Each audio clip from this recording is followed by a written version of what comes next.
चिराग पासवान शेर का बेटा है। चिराग पासवान ने एक बार फिर से दहाड़ लगा दिया और कह दिया है, मैं शेर का बेटा हूं, ना झुकूंगा ना टूटूंगा, मैं समाज के लिए लड़ते आया हूं और समाज के लिए लड़ते रहूंगा, चाहे कितनी भी कुर्बानियां क्यों ना देना पड़े। ऐसे जोरदार भाषण के बाद इतना कुछ चीजें वायरल हो रही है और कहीं कुछ बताने की जरूरत नहीं है, क्योंकि ना टूटने वाला हूं ना झुकने वाला हूं। जाति की बात कर रहे हैं, किस तरह से डिवाइड एंड रूल की बात कर रहे हैं, किस तरह से छुआछूत की बात कर रहे हैं, शिक्षा की बात कर रहे हैं, हेल्थ की बात कर रहे हैं और महिला को सेफ्टी को लेकर के बात कर रहे हैं। यानी हर मुद्दों को घेर लिया है, यानी बहुत कुछ परिवर्तन होने वाला है। देखते ही देखते अब कुछ बयान कर दिया और सब कुछ ना कहते हुए भी सब कुछ कह दिया है। बस हमें देखना है कि वो इस काम पे अड़े रहते हैं कि नहीं, क्या वो मुड़ने वाले हैं कि नहीं। अपने पार्टियों से भी शपथ दिलवा दिए हैं, ना तो डरूंगा ना ही झुकूंगा, यही वादा के साथ सारे पार्टियों ने भी शपथ ग्रहण कर लिया है। और देखते हैं कि आने वाला समय में यह पार्टी किसी तरह से अपनी झंडे को कायम रखती है और क्या क्या परिवर्तन लाने की बात कहती है। उन्होंने डायरेक्टली चोट पहुंचाने की कोशिश की है और कही गई जो बात है, कहते हैं कि आज के जो समाज है जाति के नाम पे सब टूट रहे हैं और तोड़ने का काम कहीं ना कहीं शुरुआत से चल रहा है, अंग्रेजों के जमाने से चल रहा है। डिवाइड एंड रूल, फूट डालो शासन करो, डलहौजी का नीति था, आज वही नीति।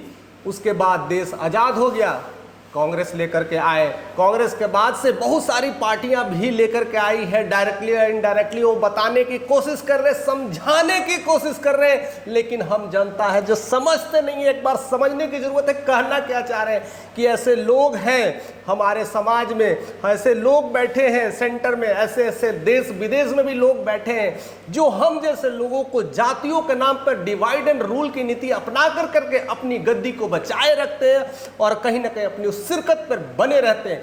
ऐसे चीजों से बचना चाहिए। ऐसे खतरा है तो इस बंटवारे की राजनीति से।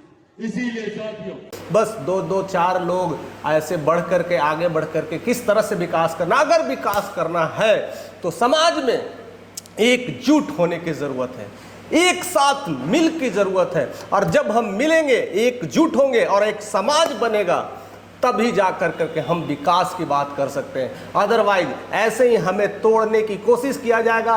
ऊंच नीच की भेदभाव की जो प्रक्रिया है वो चलती रहेगी। हायर कास्ट, लोअर कास्ट, ऊंचे तबके के लोग नीचे तबकों को दबाएंगे, अमीर गरीब को दबाएगा, ऐसे ही चलते जाएंगे और हम रोते बिलखते रह जाएंगे। वैसे ही अत्याचार पे भीख मांगते रहेंगे और कहते रहेंगे एक सरकार बदलने वाली है, बदलने वाली है। अरे कौन बदलने वाला है? हम ही तो बदलने वाले हैं सरकार को। सरकार का चुनाव हम ही करते हैं और हम एकजुट हो जाए तो सब कुछ बदल के रह देंगे। इसलिए वो कहते हैं कि मैं इसीलिए आया हूँ, मेरे पिताजी का यही सपना था, मैं उस सपने को पूरा करने आया हूँ। वो सपने को एक विजन लेकर करके आए थे लेकिन वो पूरा नहीं कर पाए, बट उनका बेटा चिराग ये करके दिखाएगा और सारे सपनों को पूरा करने की कोशिश है। उनका सपना था, एक बात बहुत ही दिल पे छूने वाली बात थी, वो कह गए और शायद आपको भी ये लाइन दिल पे छू जाएगी।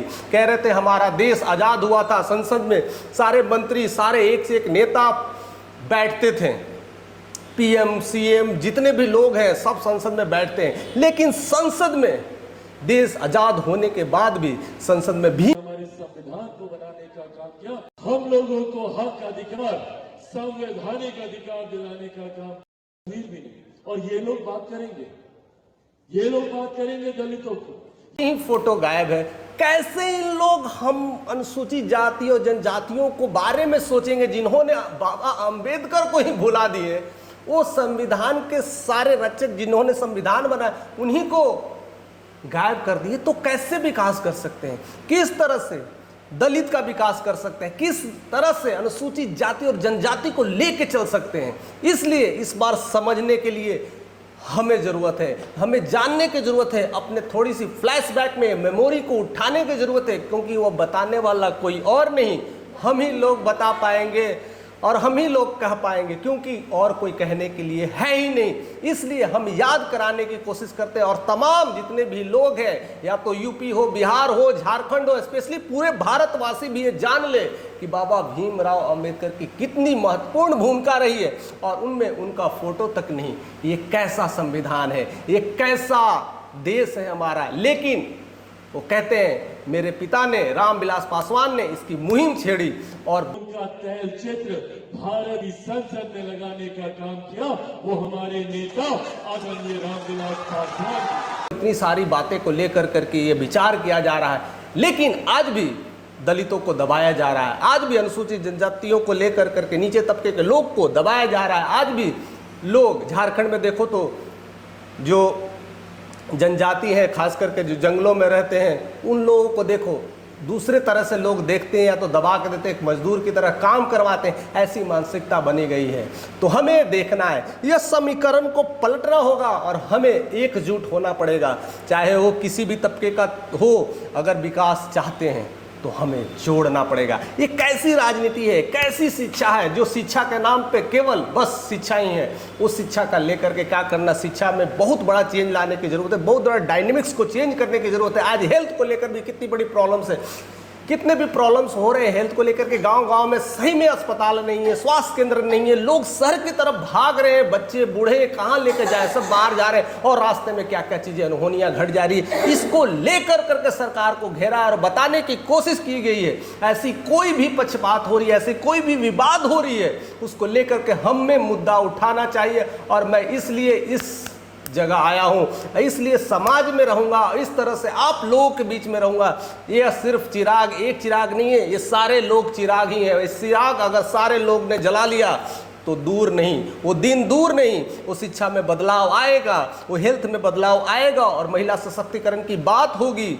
और चुनाव के वादों पे पता नहीं कितने कितने लोग क्या क्या वादे कर देते हैं। आज से आप हिस्ट्री उलट के देख लो, कितने सारे वादे हुए हैं, क्या वो वादे पूरे करते हैं? क्या आपके मन बहलाने वाली चीज़ें कर करके और खुशनुमा बातें कर करके और आपको चले जाते हैं, और आप बस राम नाम जपते रहिए, कुछ मिलने वाला है नहीं। इसलिए इस बार कुछ अलग करने की ज़रूरत है। अगर देना है, किसी को सपोर्ट करना है, पहले एकजुट हो जाओ।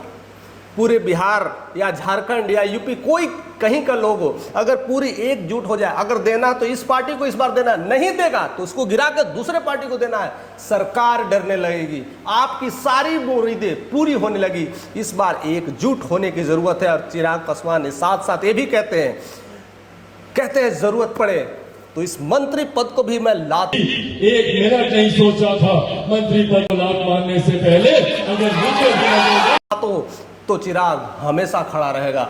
और इसलिए ये बड़ी हुंकार ने बहुत कुछ खलबली मचा के रख दिया युवा पीढ़ी में, लेकर करके हर पीढ़ी को, लोगों को इस भाषण ने, इस जोरदार आवाज ने बहुत कुछ बता करके क्लियर कर दिया है कि इस बार कुछ बदलने वाला है, इस बार कुछ चेंज होने वाला है। आप लोग क्या सोचते हैं कि ऐसा चेंज लाने वाला व्यक्ति अब आ गया है? अब लगता है बिहार का भी बदलाव होगा, झारखंड का भी बदलाव होगा, यूपी का भी बदलाव होगा, और हर जगह के बदलाव होगा। इस पे स्पेशल मैं वीडियोस और भी लेकर के आने वाला हूँ, क्योंकि अभी बहुत सारे लोग धीरे धीरे चाहने वाले बढ़ रहे हैं।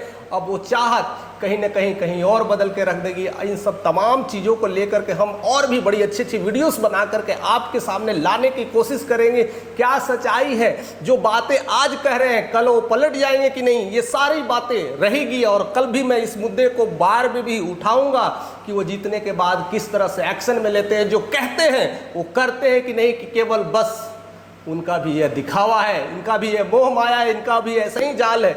आज हम समझने की कोशिश करेंगे। लेकिन कोई भरी मंच पे जनसभाओं के सामने पूरे खुलेआम चुनौती देके कह रहा है कि मैं दिखाऊंगा, मैं इस समाज का बेटा हूं, मैं इस देश का बेटा हूं, मैं चिराग हूं, मैं जलूंगा और लोगों के साथ रोशनी करूंगा। और यही वादे के साथ उन्होंने और बड़ी बड़ी बातें की है, जो हम धीरे धीरे ऐसे ऐसे छोटे छोटे मुद्दे और नए नए मुद्दे को जोड़ कर करके अलग अलग वीडियोस में लाने की कोशिश करेंगे और आप तक पहुंचाने की कोशिश करेंगे। अगर हमारे साथ आप नए हैं तो जरूर से जरूर जुड़िए और लोगों को शेयर करना ना भूलिए, क्योंकि आपकी एक शेयर बहुत कुछ बयान कर देती है, कई लोगों को जोड़ देती है और यही जोड़ने का काम हमें करना है। इस बार जातिवाद की लड़ाई से निकलना है और आपस में मिलकर करके कुछ चेंज करना है और एक नया बिहार, एक नया झारखंड, एक नया यूपी बनाना है। तो हमारे साथ ऐसे बने रहें।